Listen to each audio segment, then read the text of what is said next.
The door to the general store closed in her face before she'd finished her sentence. Not slammed. That would have been something. Anger, at least, had heat in it. This was just a firm, deliberate click, the kind a man makes when he's decided you aren't worth the trouble of raising his voice. Tess stood on the step a moment, her hand still lifted toward the door handle, cold air biting through the thin wool of her coat. The wool had been fine once, 3 winters ago, maybe. Now, it sat against her skin like wet pepper, holding the chill instead of keeping it out. Millhaven in November was a particular kind of miserable. The town sat at the base of the Caribou Range where the wind came down off the peaks in long flat sheets, pushing grit and sleet sideways down the main road, the kind of cold that didn't just settle on you, it worked its way in, joint by joint, until your hands stopped feeling like your own. She stepped down off the store porch and stood in the road. 3 doors. That was what she had left, the hotel, which she already knew the answer to, the church. The church, which had given her a bowl of soup 2 days ago, and a very pointed suggestion that she move along, and the livery at the far end of the street, where a man named Stobbs had been watching her come and go for 3 days with an expression she didn't like. Her trunk was still at the coach station, $14 and a winter coat and a trunk she couldn't carry. That was the whole of it. That was what remained after 8 months in this country. She'd come up from Ontario in March, because her cousin had written to say the wages. The wages were good, and the air was clean, and there was something different about a person who'd lived out here a while, something solid that got built into you. Her cousin had not mentioned that the boarding house she managed would burn to the ground in September, or that she herself would not survive it. The grief had settled strangely, not like grief at all, at first, but like confusion, like waiting for a thing that kept not arriving, and then the money had started to go, and the confusion had worn through into something colder and harder to name. She walked up the road toward the hotel. She already knew the answer, but she walked anyway. You had to keep moving or the cold got into you faster. The hotel man was a Mr. Crew, small and dry and precise, the kind of man who wrote things in columns.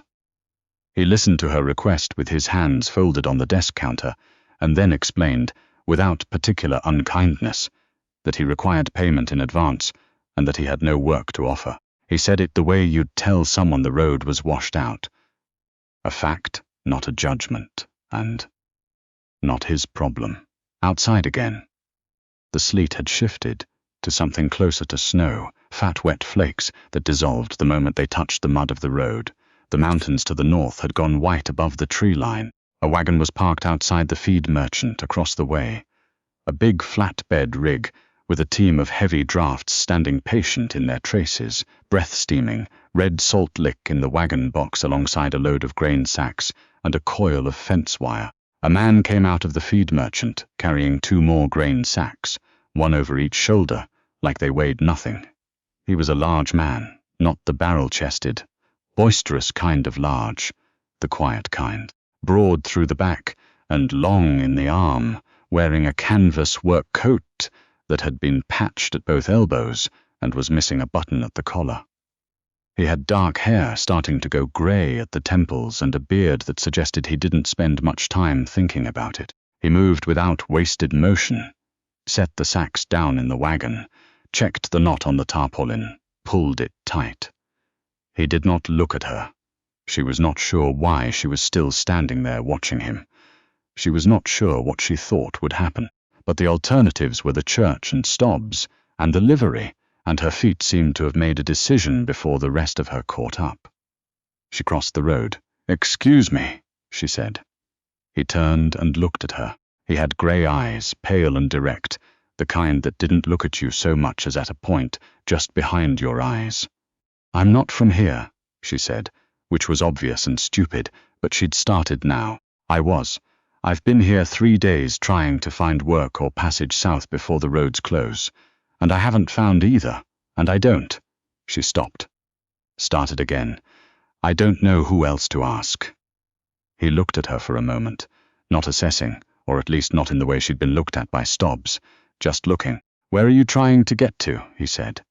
His voice was low and even, the kind that didn't change much between questions and statements. "Anywhere south," she said.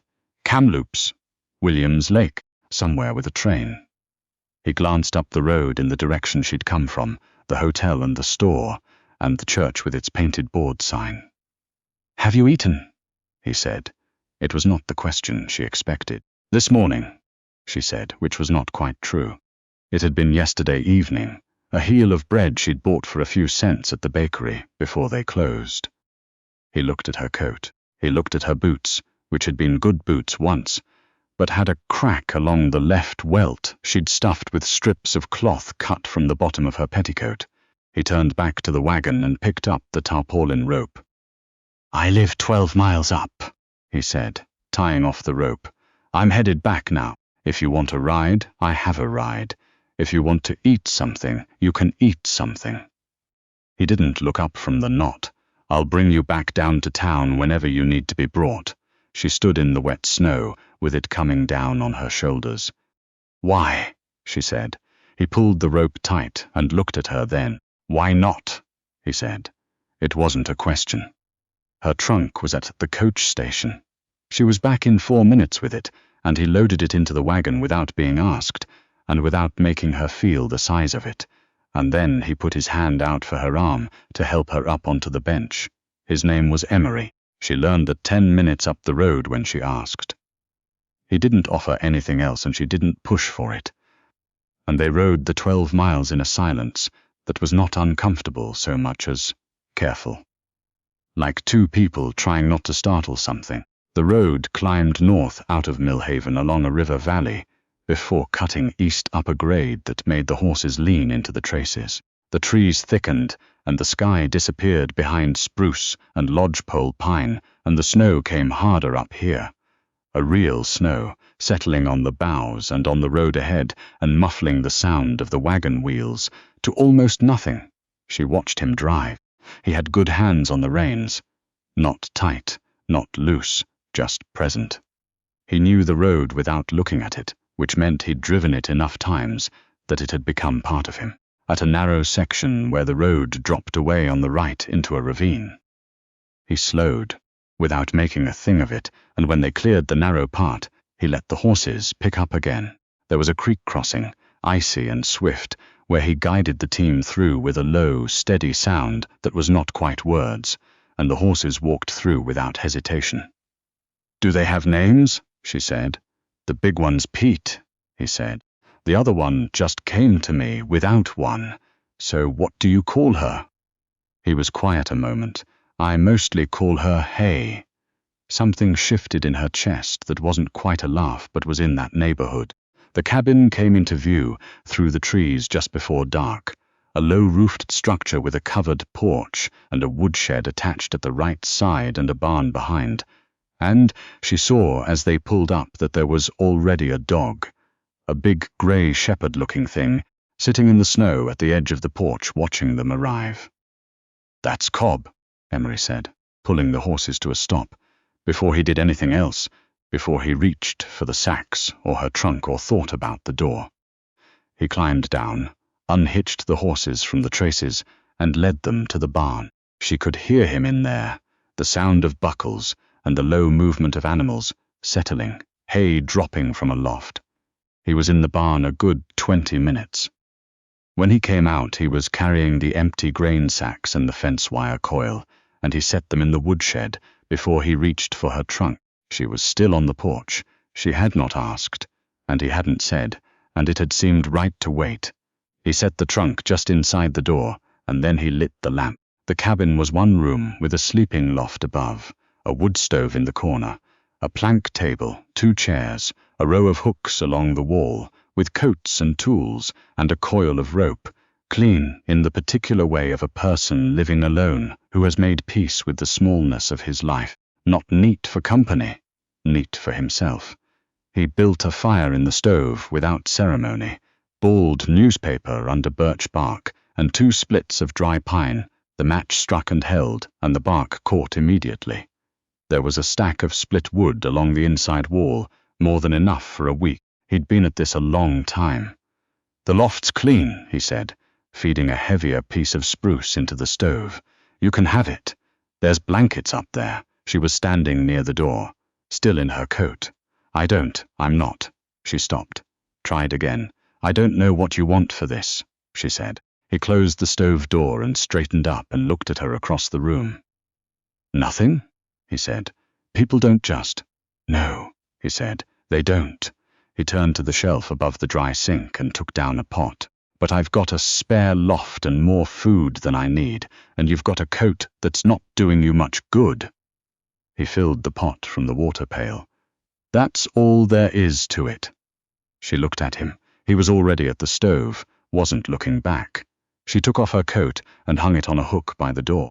He made a stew, salt pork he'd had curing in a covered crock, parsnips and potatoes from a root cellar, dug into the hillside behind the cabin, half an onion. She watched him from the chair nearest the stove, feeling the warmth move across her shins and into her feet, and she became aware gradually of how cold she had actually been. Not just for 3 days, but for weeks, months, a low-grade persistent cold that she'd stopped noticing, because you could only notice a thing so many times before it just became the weather inside you. The stew took most of an hour. He did not fill the time with conversation. He put a piece of cornbread on the stovetop to warm and got down 2 bowls and 2 spoons from the shelf and set the table, and when it was ready, he said, "It's ready," and that was all. She ate 2 bowls. He did not remark on this. The dog came and lay beside her chair, and she reached down and scratched behind his ear and felt the animal's warmth against her ankle. "What did you do?" she asked. "Before here?" He thought about this. "Timber, mostly," he said. "Northern Ontario, then BC, a pause. Came up here 7 years ago, liked how far it was from everything. And you just stayed. Seemed reasonable." She looked at her empty bowl. "I had a plan," she said. It surprised her to say it out loud. "I had a plan, and then the plan was gone, and I kept doing the next thing, taking the next coach, finding the next town." She looked up. "I don't know what I'm doing anymore." He was looking at her, both hands around his cup of tea. He didn't say anything for a moment. "That'll happen," he said finally. "Not, it'll be all right. Not, you'll figure it out. Just, that will happen. A fact. Like the road being 12 miles, like Pete being the name of one horse, and the other one being named Hay by default." She slept in the loft that night with 2 wool blankets and a quilt that smelled like cedar and wood smoke. She could hear the fire working below, and the dog shifting position, and the wind outside the spruce trees. She lay there and felt, for the first time, in months, like something wasn't chasing her. She slept until full light, which she hadn't done since March. In the morning, he was already up, already outside. She could see him from the loft window, crossing from the barn with a pail, breath steaming in the cold air. She came down and found the stove banked, and a pot of oats on the back of it, keeping warm. She ate standing at the window, watching him. The day was clear after the snow, the kind of blue sky cold that had no mercy but was beautiful for it. The peaks showed clean and white above the tree line, hard-edged against the sky. The snow on the ground was untracked except for his boot prints and the dog's paw prints running alongside. She washed the bowl and spoon and put them back. She did not know what she was doing there. She did not know when the road south would be passable, or what was at the end of it. She did not know what Emery thought about her being in his cabin, eating his oats, looking out his window. When he came in from the barn, he stopped just inside the door, seeing her standing at the dry sink. "I thought you might want help," she said. "If there's something I can do. I don't need to be waited on." He set the pail down, pulled off his gloves. "I need to repair a section of fence on the north side," he said. "It'll be cold." "I know what cold is," she said. He looked at her a moment. Then he reached for a pair of heavy work gloves from the hook and held them out. "These'll fit better than yours," he said. They worked 3 hours on the fence line, a split rail section that the weight of the snow had brought down. He showed her how to set the rails without explaining more than necessary, treating her like someone capable of learning a thing once shown. Her arms ached, and her boots were soaked through again by noon, but there was something in the work itself, the physical directness of it. The rail, either being in the right place or not, that made the noise in her head go quiet. Walking back through the trees to the cabin, she said, "You don't ask a lot of questions." "No," he said. "Doesn't it bother you?" Not knowing. He was quiet a moment, picking his way through a drifted section of the path. "People tell you what they need you to know," he said. "Rest of it, not my business." She thought about that. About the way people in towns asked and asked, every question a small assessment, every answer a test. She thought about the hotel man with his hands folded, the store door clicking shut, the way Stobbs had watched her with that expression. "I lost my cousin," she said. It came out quieter than she expected. "She was the only person I knew here. There was a fire in September." He didn't stop walking. He didn't turn to look at her. He just said, "I'm sorry," in the same tone he used for everything, low and without decoration, and somehow that was the right thing. She didn't want ceremony. She was tired of the careful faces people made at grief, the tilted heads, the pressure to perform gratitude for their sympathy. He just said it and kept walking. And she kept walking beside him, and the trees opened up into the clearing, and the cabin was there, with smoke rising from the chimney, and Cobb came out from under the porch to meet them. Over the next few days, she found her footing. She cooked in the evenings, which he didn't ask for but didn't refuse. She made a soup from dried beans she found in a tin on the shelf, soft enough after a long soak and a long simmer. She mended a tear in the canvas of a pack bag using thread and a thick needle from a kit in the drawer. She read, when there was light enough, from a shelf of books above the table that surprised her. A surveyor's manual, 2 volumes of natural history, a novel she'd read once before, but not minded at the time. He was easy to be around, which was the thing she hadn't known to look for. Not entertaining, not chatty, just present. Like the room had enough air in it when he was there. On the 4th day he came in at midday and said there was a courier coming through the valley. The following morning headed south to Williams Lake, and the man could take her if she wanted a seat. She was at the stove. She didn't say anything for a moment. "All right," she said. He nodded and went back out. She stood at the stove and felt the floor of the thing she'd been standing on give slightly, and recognized the give for what it was, and chose not to look at it too carefully. That evening he made pancakes on the griddle, which she hadn't expected, and put a jar of preserved Saskatoon berries on the table, and they ate without much talking. The dog put his head on her knee, and she left her hand on his neck. Afterward she washed the dishes and he dried them, and she was aware of how domestic and ordinary it was, and how the ordinary had its own weight. "You didn't have to do this," she said, not for the first time, but differently this time. "I know," he said. "I mean," she set down the last bowl, "I came up to a stranger in the street in the snow and told him I had nowhere to go, and you didn't ask for much," he said. "I asked for quite a lot, actually." He considered this, folding the damp cloth over the edge of the dry sink. "No," he said, "you asked for a ride and something to eat. That's not much." He looked at her. People who ask for a lot usually ask for it differently. She didn't know what to say to that.